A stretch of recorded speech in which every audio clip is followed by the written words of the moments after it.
Pleasure, brother. As part of their relentless bid to divide this country, Democrats have been warning about white supremacy relentlessly. After the El Paso shooting, the left demanded that President Trump denounce a supposedly existential threat to our nation.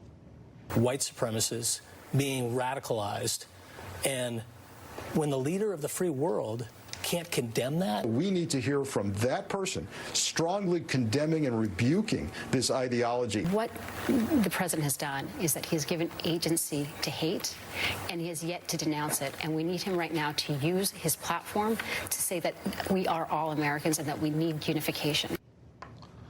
Okay, so it's not the job of this show to defend the president, everything he says, and some things we're not going to defend. But in point of fact, he never endorsed white supremacy or came close to endorsing white supremacy. That's just a lie. But he condemned it anyway. Their response? He didn't really mean it. We have also called on this president to say the words that he finally said today, but they ring hollow when he coddles white supremacists. He cannot now stand back and say, oh, I condemn white supremacy, I condemn racism, I condemn violence. It's the arsonist coming and saying they want to help put out the fire. But the whole thing is a lie. If you were to assemble a list, a hierarchy of concerns, of problems this country faces, where would white supremacy be on the list? Right up there with Russia, probably.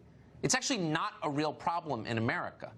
The combined membership of every white supremacist organization in this country, would they be able to fit inside a college football stadium? I mean, seriously. This is a country where the average person is getting poorer, where the suicide rate is spiking. White supremacy, that's the problem. This is a hoax. Just like the Russia hoax. It's a conspiracy theory used to divide the country and keep a hold on power. That's exactly what's going on.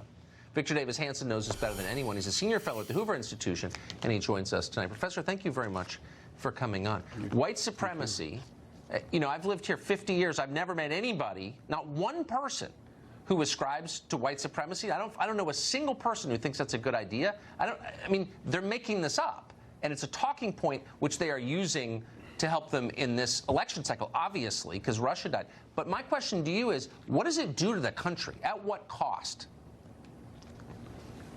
Well, I mean, we are the most racially intermarried, assimilated, integrated country in the world, Exactly. Tucker. You and I couldn't go to China and say we're Chinese because we don't look Chinese. The Mexican Constitution has had an element in it that said immigration had to preserve its racial essence. So what is this all about? And Elizabeth Warren did not fake a Finnish identity. She didn't say, I want to be the first Finnish professor at Harvard. And Beto O'Rourke didn't say, my name is Fritz. I'm Fritz O'Rourke because I want to take advantage of all this white privilege. And people don't trail their names or put compound names. And what's the force around Ancestry.com or 23andMe? It's to find some background that in this racially intermingled and assimilated society that we don't know exists, and maybe we can find something that's not white that we can translate into careerist advantage in the fashion of Elizabeth Warren or Beto O'Rourke or Rachel Dolezal. And so it's kind of a construct, and when you say white supremacy, it serves for very wealthy liberals, and I think wealthy, and it's a class thing, wealthy minorities. Yes. It says, I'm authentic. Even though I have privilege, it doesn't count because I'm saying that guy in Bakersfield or that poor white guy in Appalachia is a deplorable, or he's a clinger, and he has privilege. And therefore, and also it has career advantages, obviously. And we don't even talk about class anymore, Tucker. I mean, here we are, just think of it. We have Cory Booker, who's a child of two IBM executives, and we have Elizabeth Harris, who has all the intellectual privilege in the world. Both her parents were PhDs, and we have Elizabeth Warren, who faked an ID, an ethnic identity, who's a Harvard professor, and they're yelling about all these people who supposedly have the privilege that they have. And it's become an identity policy for wealthy people in the media, politics, and academia, that once you say that you're virtuous and you're spotting racists under every bed, and he has supremacy and he has privilege, and then you can say almost anything. And look what's happened to the presidential race. We have Cory Booker, who just last week threatened to beat up the President of the United States. We had Biden, who said he wanted to beat up the President of the United States. We had Elizabeth Warren, who's who's said all sorts of things. And we had Kamala Harris say that she wanted to get out of an elevator without a live Donald Trump in it. She wanted him dead.